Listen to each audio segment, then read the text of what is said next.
Have you ever had an invisible friend? If you did, it was likely as a child. Someone that you could spend your time with and perhaps have some fun with. But not everyone has a positive story about an invisible friend. Sometimes they don't want to have fun. Sometimes they mean you harm. Here are 10 creepy stories about invisible friends. Number 10 is a boy from the beach. A Reddit user with the reassuring username I'm Not a Crazy Person met her childhood imaginary friend while playing on the beach in Pensacola, Florida at the age of just 2 years old. After an afternoon of fun, she asked her mother if her new friend Michael could come home with them. Unable to see the boy that she was referring to, her mother agreed, and so Michael traveled home with them. This person described the boy as being a bit older than her, with short dark hair and red shorts. He appeared to her less and less until one day he announced that he was leaving for good. He did this explaining that he'd found his family and was going home. While most children forget what their imaginary friends look like as they get older, she can still picture him in her mind, possibly because he really was there. Number 9 are yellow eyelashes.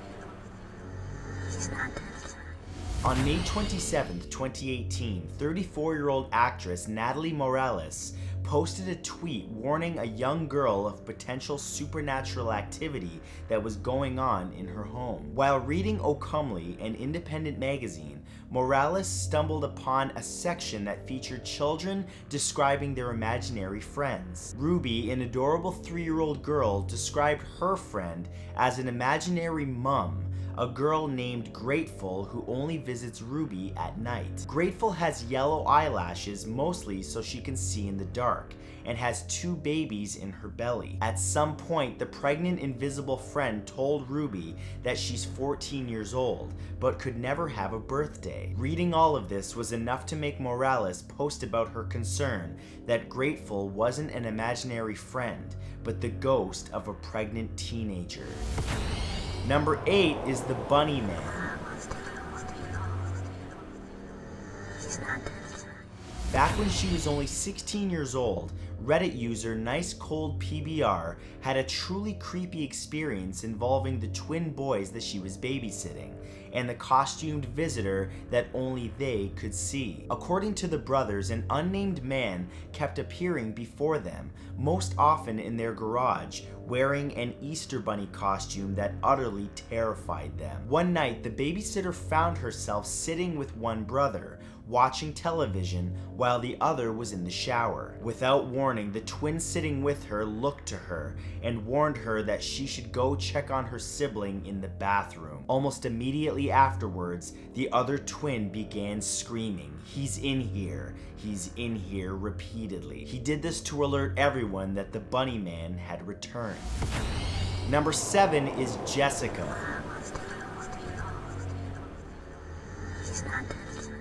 Reddit user Mr. Whopperpants' older sister Julia had an imaginary friend named Jessica. While at first she was mostly harmless, years later Jessica began to act out, her eyes turning green and her voice deepening when she didn't get her way. The writer of the post noted that one night, while his mother was putting him to bed, he wouldn't stop crying, constantly looking to the far corner of his bedroom, much to the confusion of his mother, who saw nothing there. Suddenly, Julia marched in and announced to the empty space, "Jessica, stop it," and just like that, the boy stopped crying. Julia soon after stopped talking to Jessica, but years later, when their youngest sister became able to talk, she began playing with an invisible friend whose eyes turned green when she was angry, a girl named Jessica. Number 6 is Tracy.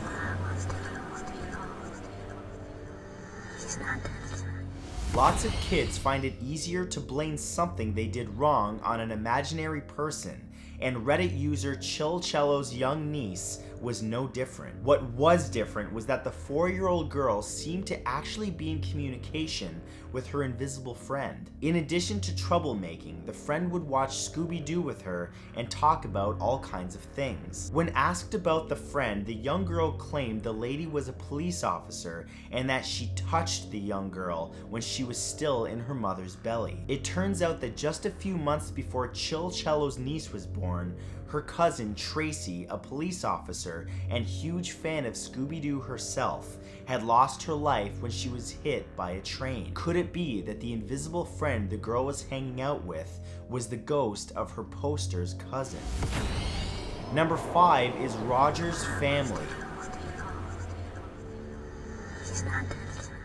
When Reddit user Rich Charlatan's younger brother first brought up the fact that his imaginary friend Roger lived with his large family under the living room coffee table, his real-life family simply waved it off as him being a kid with an overactive and relatively harmless imagination. However, after 3 years of peaceful coexistence, the young boy suddenly announced that Roger would no longer be coming around to see him. When asked why, the child explained that Roger had somehow found himself a gun and taken the lives of his imaginary wife and all 9 of his imaginary children, and then ultimately himself. Adding to how creepy this news was, the boy explained it all while utterly calm, as if completely unaffected by the fact that all of his invisible friends were now somehow dead. Number 4 is Sign of the Cross. One day, while speaking with her daughter, rCrowley32, a user on Reddit, was told a creepy tale of a man who would visit the young girl each night. He would allegedly let himself in, walk over to her, and put the sign of the cross on her forehead. Sometime later, rCrowley's mother-in-law sent her a collection of family photos. Among them was one of her husband's father, who had passed away 16 years prior. When her daughter looked through the pictures, she'd zeroed in on his, though having never seen him while he was alive, pointed and said, "That's the man who comes into my room at night." This brought shock and wonder to her parent. The old man used to do the sign of the cross on his children every night when they were young, and clearly his spirit continued the tradition with his granddaughter. Number 3 is the Captain. Reddit user Midnight12 recounted a startling conversation they had with a mother at a parent-teacher conference at a school where they worked, in which the woman claimed to be concerned about her 7-year-old son's relationship with an invisible friend. The child could often be found all by himself in a room, talking and playing with his imaginary companion, whom he claimed called himself the Captain. The young boy claimed the man was older and had a great big beard, but what made their relationship truly unsettling was that the Captain would explain to the boy that it was his job to kill people, adding that he would stick around to help figure out who needed their life to be swiftly ended. Despite the boy's tear-filled pleas to not become a killer, the Captain said it would be his calling. Number 2 is Jenny.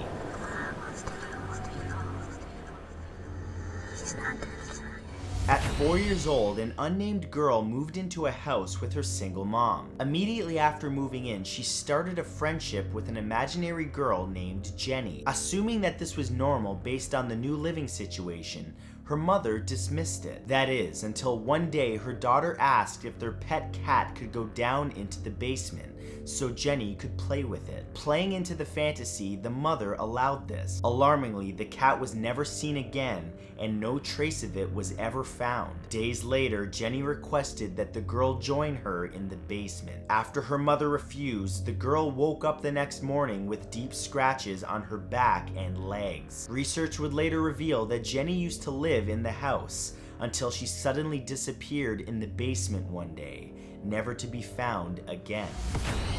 And number 1 is Mr. Man.